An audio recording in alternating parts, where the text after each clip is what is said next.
పెళ్ళైనా పండగైనా వేడుక ఏదైనా పట్టు చీరల ప్రత్యేక వేదిక వారాహి సిల్క్స్.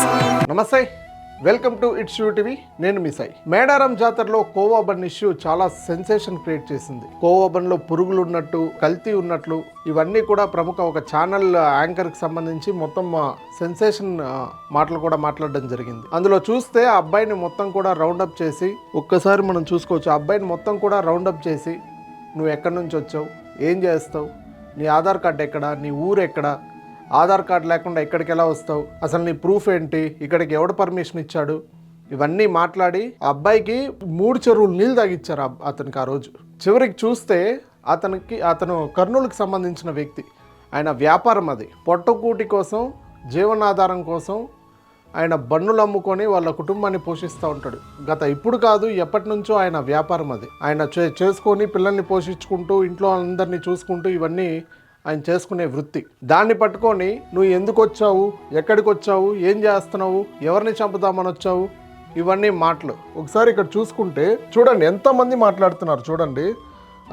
మొత్తం రౌండప్ వేసి పాపం అతన్ని ఏమీ తెలియదు అనేసి పాపం ఆయన ఫోన్ కూడా స్విచ్ ఆఫ్. ఆ ఫోన్ స్విచ్ ఆఫ్ అయినా కూడా పట్టించుకోకుండా ఆ మైక్ ఒకరు మాట్లాడుతున్నారు అక్కడ, రిపోర్టర్ ఒక మైక్ పట్టుకొని, ఆ మైక్ ఒకరు మాట్లాడకుండా 3-4 మాట్లాడుతున్నారు ఆ మైక్ పట్టుకొని. అక్కడ ఎంతమంది ఆ ఛానల్కి సంబంధించి ఎంతమంది రిపోర్టర్లు వెళ్ళారో నాకైతే తెలియదు.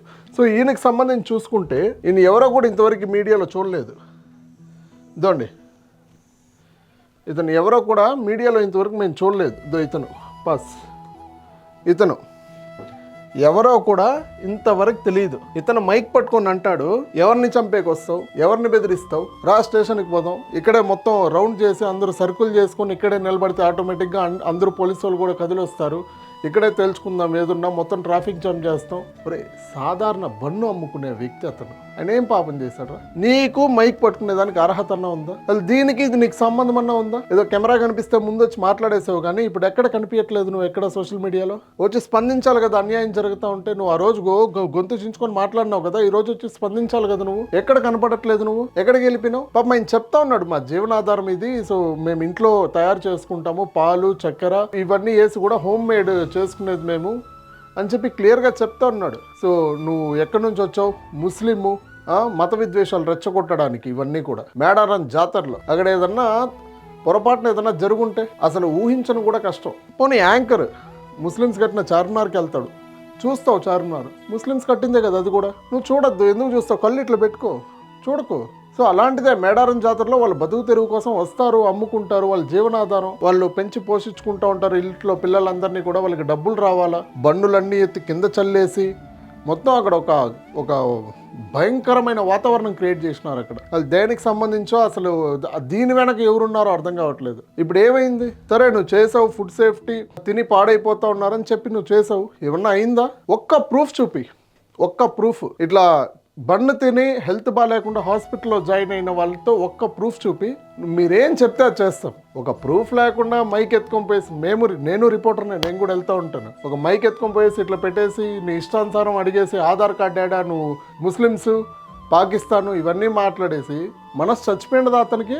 ఏ మనుషులయ్యా, ఏం చేస్తారయ్యా ఉద్యోగాలు? ఇంకేమన్నా మాట్లాడితే అదొక కాంట్రవర్సీలు.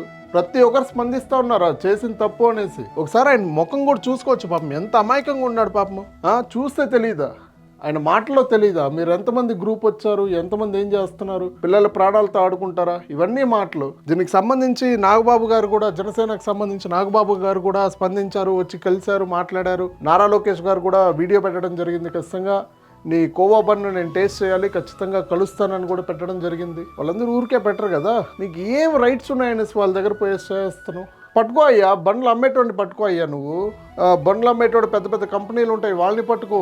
ఇంకా ఫుడ్ సేఫ్టీ గురించి హోటల్స్ని పట్టుకో, హోటల్స్లో వెళ్ళి ఇట్లా ఫుడ్ సేఫ్టీ గురించి వచ్చినావు, మైక్ పట్టుకో వాళ్ళని. ఇంకా పెద్ద పెద్ద రెస్టారెంట్లు ఉన్నాయి, పట్టుకో. హోటల్స్లో రైడ్ చేస్తూ ఉంటారు, పట్టుకో. వాళ్ళంతా వదిలేసి ఏదో నేను హల్చల్ చేయాలని తోపు తురుమంటే ఇట్లే ఉంటుంది వ్యాపారం, ఇట్లే ఉంటుంది. ఇప్పుడు ఏమైంది నీ పరిస్థితి? ఒక రిపోర్టింగ్ చేసేటప్పుడు ఒక ఎథిక్స్ ఉండాలి. ఎవరిని చేస్తా ఉన్నాము, దేనికి చేస్తా ఉన్నాము. పోనీ నువ్వు పక్కన వెళ్ళానా చెప్పాలి, ఇది పరిస్థితి అయ్యా, నువ్వు పిల్లలకి ఇవ్వద్దు, ఇది నాశనం అయిపోయింది, సో ఎక్స్పైర్ అయిపోయిన డేట్ ఇవన్నీ చెప్పాలి. నువ్వు ఆయనకి వెళ్ళి చెప్పిన తర్వాత నువ్వు తీసుకోవాలి కదా. సో నీ ఇష్టానికి నువ్వు మైక్ ఎత్తుకొని పోయి కెమెరా ఆన్ చేయి, నువ్వు మైక్ ఎత్తుకొని పోయి నువ్వు మాట్లాడేస్తే దేనికి సంకేతం అది?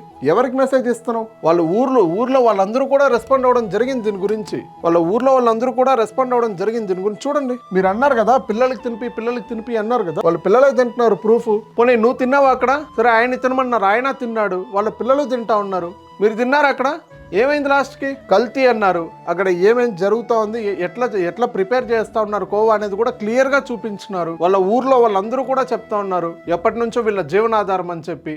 నీ పాటికి నువ్వు ఇదో చూడు, నీ పాటికి నువ్వు డెసిషన్స్ తీసుకుంటే, నీ పాటికి నువ్వు మైక్ పెట్టుకొని మాట్లాడేస్తే జనాలకు ఎలా పోట్రే అవుతుంది అది? జనాలు ఏమనుకుంటారు? ఇంకెక్కడన్నా బయట హోల్సేల్లో దొరికిన బండ్లు కూడా ఇంకొనరేమో. జ్వరం వస్తే బంద్ తింటారు. ఇలాంటిది ఫుడ్ సేఫ్టీ అంటే నువ్వు అక్కడ వెళ్ళి పట్టుకో, ఎక్కడొచ్చి ఏం మాట్లాడతావు? వాళ్ళ ఊరోళ్ళందరూ కూడా స్పందిస్తున్నారు, పిల్లలు కూడా తినడం జరిగింది ఆ బండ్ని. పోనీ నువ్వు అక్కడ రిపోర్టింగ్ చేసినావు, పోలీసు వాళ్ళు కంప్లైంట్ ఇచ్చినావు, పోనీ కంప్లైంట్ పేపర్ ఉందా? ఎవరికి ఏం మెసేజ్ ఇస్తున్నావు అర్థం కాదు. ఇది పరిస్థితి. మీ దౌర్జన్యాలు ఇవన్నీ ఉంటే అన్న బయట పెట్టుకోండి, చిన్న వ్యాపారస్తుల మీద కాదు.